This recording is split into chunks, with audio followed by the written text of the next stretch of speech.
So Business Insider recently made a video showing the reality of what new cadets at the Virginia Military Institute go through. The new cadets are referred to as rats. And as I watched the video, I was able to reflect back on my own experience, because it's been more than a decade for me. And it brought back some good memories, but also some times where I was like, how will I ever get through this? And as I started to read the comments that were left on that video, there were a lot from people who were never a part of the VMI community passing judgment. One of the comments that stuck out to me was, "These kids pay to get hazed," or "I would laugh so hard if I had to go through this." And I thought about it. Instead of writing a comment back, I wanted to make this video. You choose VMI because you don't want to follow the same path as others, especially if you go to a high school and you realize there's got to be more to life than doing XYZ. You choose VMI because you enjoy walking on the path of most resistance. You like the idea of being comfortable with being uncomfortable. It's a cliche saying, but I never knew what that meant until I went to VMI, where I learned to get past my comfort zone. And the best part of it all is you get to be surrounded by the same type of folks who will help push you. Because everybody at VMI is also looking for a challenge, looking to do what is hard in the early years so that life can be easy in the later years. Nobody opens up an application for VMI as a high school senior or as a college transfer thinking, oh, it's gonna be so much fun, it's gonna be so easy. The type of people who have the courage, strength, and bravery to even consider VMI is a special type of human, a different type of mindset. So you see, you choose VMI to be in a community of people fighting to be better. They're not people looking to slack off, looking to be average, looking to be overweight, looking to take shortcuts. Instead, it's filled with people who seek out difficulty. And that type of people that I described, it's an atmosphere that you cannot and will not find in other college campuses. And it's a virtue that will help you level up and upgrade to becoming a better human. Because at VMI, there are no shortcuts. There's no cheating, there's no lying, and there's no stealing. At VMI, there's only hard work, resilience, and teamwork. You will depend on your brother rat to the left and right of you. You cannot do it alone. So, will going to VMI make you a better XYZ fill in the blank? I don't want to sound pretentious and be all like, well, he'll at Harvard. So instead, let's take a listen to this. Don't take my words for it.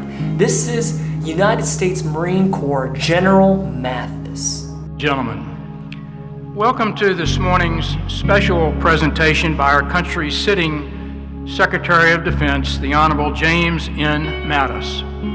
VMI is honored to welcome Secretary Mattis. He is the third Secretary of Defense to speak to the Corps in this century. As you know, VMI educates and prepares officers through 4 years of a cadetship for service in one of the branches of the U.S. Armed Forces, and most recently the U.S. Coast Guard. This distinguishes VMI from the splendid federal service academies that prepare officers principally for commissioning in their specific service branch. The nature of service today and fighting jointly must be one of trust, respect, service, joint competency and cooperation between the services. I believe you are introduced to these basic joint requirements early on in your pre-commissioning education by principally living together in such close quarters and being a member of a class that has been tested in a very unique education. You are also distinguished from so many others as being citizen soldiers, ready in time of peace or in time of war, to be of service to your country in time of deepest peril. Today's speaker, he is widely known as a Marine's Marine. He is highly respected for his loyalty, toughness, straightforwardness, and for always speaking the truth. During his more than 4 decades in uniform, Secretary Mattis commanded Marines at all levels, from an infantry rifle platoon to a Marine expeditionary force, and often in combat, and we are honored to welcome him to the Institute. Please give a warm welcome to our nation's 26th Secretary of Defense, the Honorable James N. Mattis.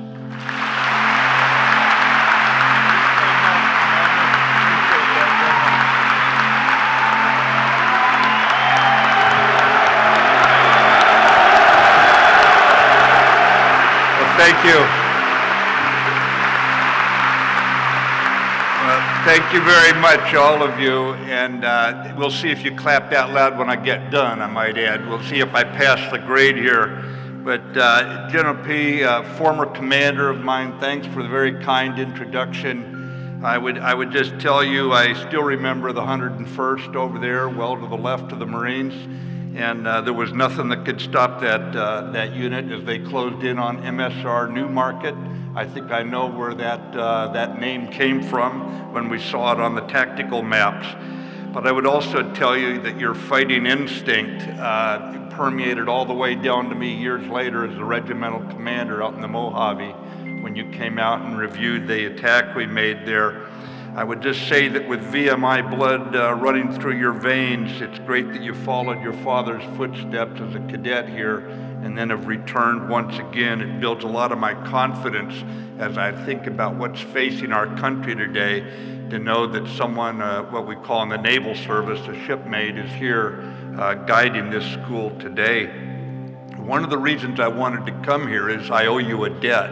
I owe this school a debt because many, many times I have had graduates of this school serve around me, above me, under me, and there is a debt that our country owes that goes back many, many decades, as you know, for a school that develops this sense of service before self, of putting others first. And that's really what you come out of here with, whether you're going to serve in the military or you're going to serve your communities, corporations, whatever, but be a good corporate citizen. There's an ethos that comes from living the way you're living by the code you're living by today. And it's good once in a while for someone who has no affiliation with the school to come by and recognize it, because I also know this is not an easy road that you've chosen. I've grown very remote from you young folks today who matter, who carry so much of our hopes on your young shoulders, and I want to close that gap today to the degree I can. And since the Civil War, every generation of America has turned to your graduates to help keep alive what I call our experiment in democracy, and that's all it is.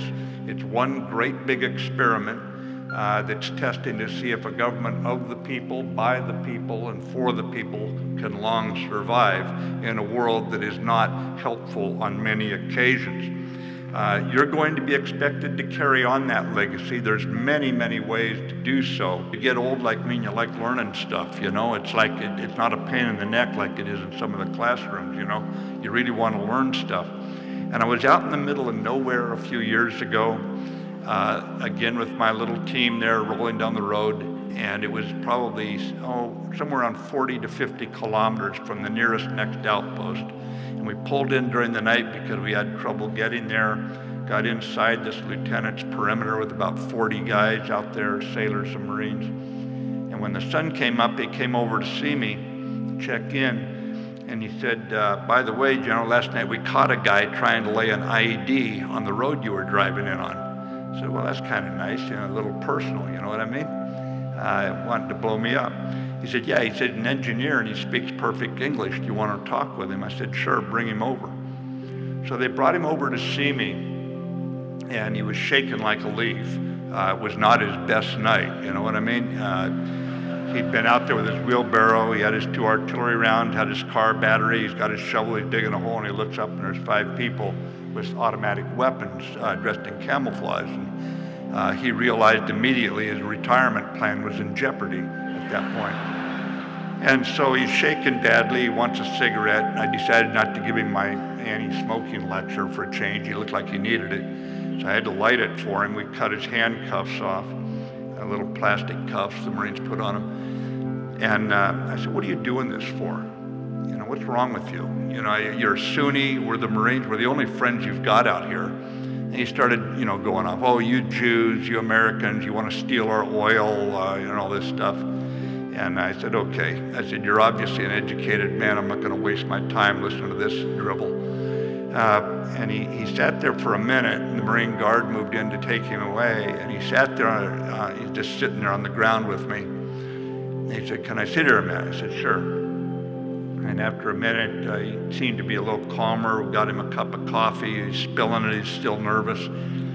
And I said, you know, what's up? I mean, what do you do? Where's your family at? You know, they lived about 10 kilometers away, had a wife, 2 daughters. And after we're talking for a little bit, he said, you know, I can't stand having foreign soldiers here. I respect that. I wouldn't want foreign soldiers in this town. You know what I mean? I mean, that's where you can connect with somebody. And I said, well, I understand, but, you know, you shouldn't have done that. He said, I guess I'm going to jail. I said, oh, yeah, you're going to be wearing an orange jumpsuit in Abu Ghraib for a good many years for this little stunt.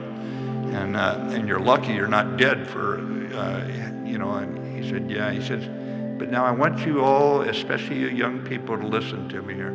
He said, General, do you think if I'm a model prisoner, you know what's coming, don't you? Could I someday immigrate to America? Think about that.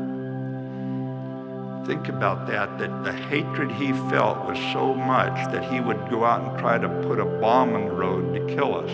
But the example of America was so strong that if he could be sitting where you are today or have his son and daughter in that audience, he'd have given his eye teeth. It wasn't just because we'd caught him right then. This was deeper. And I was reminded that America's got 2 fundamental powers. There's the power of intimidation. In the military, the U.S. military exists to warn people, you take on America and free men and women are going to fight like the Dickens. Power of intimidation. But there's also the power of inspiration, and the power of inspiration can reach halfway around the world to the Euphrates River Valley and affect someone, no matter how blinded they were at that moment by a hatred. I want you all to remember that, because when you're out there, you're also going to be part of the power of inspiration, and you surrender that high ground, that ethical high ground, that moral high ground, the historic legacy that we carry with us at our nation's peril. So you hold that close, you take care of each other, and thanks very much for having me here today.